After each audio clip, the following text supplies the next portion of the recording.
Mu mico y'ikirundi, abarundi bamye bemera bakanashira mu ngiro iciyumviro c'uko umukenyezi ategerezwa kuguma muhira, ko ibikorwa vyiwe canke ikibanza ciwe ari ico kuguma muhira.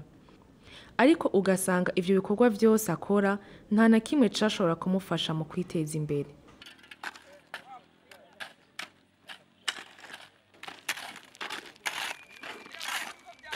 Muri kino gihe aho tugeze, umukenyezi w'uno munsi uravye ibiba bikenewe kugira umuntu abeho, ingorane umuntu ashobora guhura nazo, birakenewe ko umukenyezi w'uno munsi ava muri urwo rugero yashizemo n'imico y'abarundi kera, agasohoka mu nzu akagenda kurondera ubuzima hanze, agaterera mu iterambere ry'umuryango. Uno munsi abakenyezi barahindutse barahindura ingendo, niho twashitse mu Kamesa, zone Musaga ahariko harasanurwa ibarabara RN7 Bujumbura Jenda, tuhasanga abakenyezi bariko barakora ibikorwa vyo gusanura no gufasha abafundi ico bita aba aide mason. Reka bamwe muri bo batubwire uko babona ibintu. Nitwa mpawe ni manarista. Zenda umurimyi, ndubatse mbyaye imbyaro 8, sabana 8.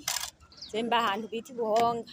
Harageze aho numva ati mu Kamesa baratanga akazi, ndaza ndagasaba bakampaye, ntangura ikiyede, bakora kuva mu kwezi kwa gatandatu kugera n'uno munsi. Harageze aho rero mbona yuko amahera y'ikiyede atayariyo, ntanza ku gipondero ndakora kugera n'uno munsi. Bampa 6 ku gipondero. Kara akazi k'igipondero kakora abagabo gusa, nta mugore bemerera ngaraza ku gipondero, n'ikiyede ntibamwemerera kaza ku kiyede. Umuguru dukora twese, ubu ntayagucagura ntibacagura. Isanzwe rero nyine nahora nkorera ngaha ndi umuyede, je sindamenya akazi ko guponda ndi umuyede gusa. Nimba mu busoro ndubatse mfise abana 2. Nico nterera mu muryango ndose hageze ko duhembwa, ndaza nico narose nkereka umuryango kico naguye muri ka kazi niki. Umusinga ntaye wanje yavyakiriye neza, kuko ubu mu rugo n'ugufasanya, twese turafasanya umwicaronse, turasabikanyiriza hamwe mu muryango. Ubu nterera mu muryango ni nini cyane, kuko ndasoma, je nkigurira agahudu canke udukamba 2, je nkagurira umwana nawe akabibona neza, kuko ndabona yuko ndagakuramo amahera akafasha, kandi n'umugabo wanje arabishima gose.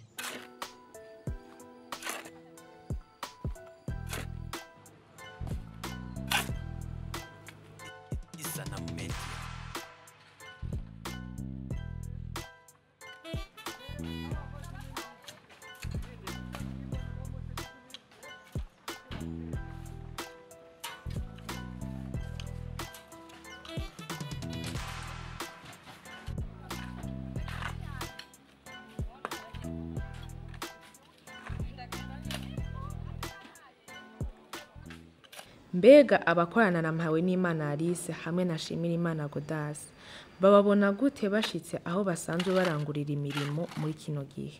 Je nitwa Nyandwiruwi.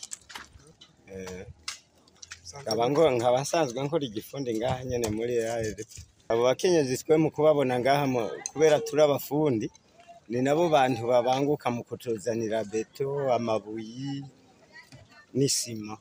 Nta n'ikintu na kimwe gikorwa mbona badashoboye hano, baravoma, bagaponda, bakatuzanira amabuyi. Ndetse mbere unamutumye n'ibuye iti urandabira ibuye ringana uko, acamenye ibuye akuzanira, ko barabimenyereye. Ahubwo nk'abandi bakenyezi baba batari hafi bazi bapime kuza kuraba bakenyezi dukorana ngaha. N'abakenyezi babanguka gose kandi bashoboye kurusha n'abahungu, ko baravamwe abapondero, bakavamwe abayede, ndetse turafise n'abandi bakenyezi twigishije igifundi. Aba bakenyezi aho twimukira hose tuguma twajanye, harimwo bamwe twavanye hakurya ku Kizingwe, abandi twavanye ku kiraro cyo hepfo hajya, n'uyu munsi tugikorana ngaha mbona babibandanya neza. nk'uko twavyiganiwe n'abatari bake twahasanze harimwo n'abasanzwe babarongoye ngo abo bakenyezi bamaze kuronswa ako kazi barerekanye ko abakenyezi bashobora gukora ibikorwa ku rugero rumwe n'abagabo ndetse bakanabasumvya.